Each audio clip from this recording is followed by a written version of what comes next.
市长，这张是我熟悉你甲研究迄张啦。议员詹培雅首先肯定市长伫咧建设、招商佮伫政策方面三箭齐发，得到6度满意度进步上侪肯定。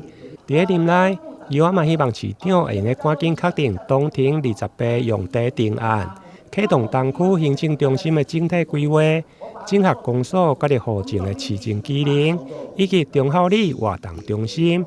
完成东区行政中心最后的一里路。公部门的行政机关的用地是给人民使用的，不是要赚钱的。听讲李长咧甲我讲哦，商场比活动中心60坪，商场400几坪，400坪。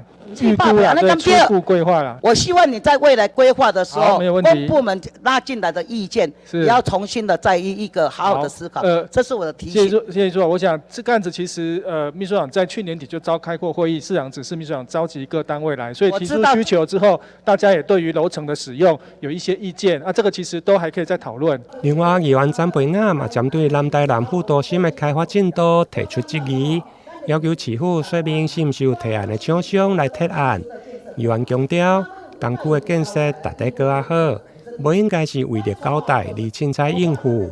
伫咧产业的招商方面，议员嘛询问财税局，是毋是有美式卖场愿意来进驻南台南的商事用地。议员表示，民众期待真久，希望市府会用积极协调。对此，市府嘛回应，只要适合商业的设施使用。无论是物流中心、展览馆，或者是购物中心，拢欢迎各界来投资参与。台南新闻林英跟杨顺怀采访报道。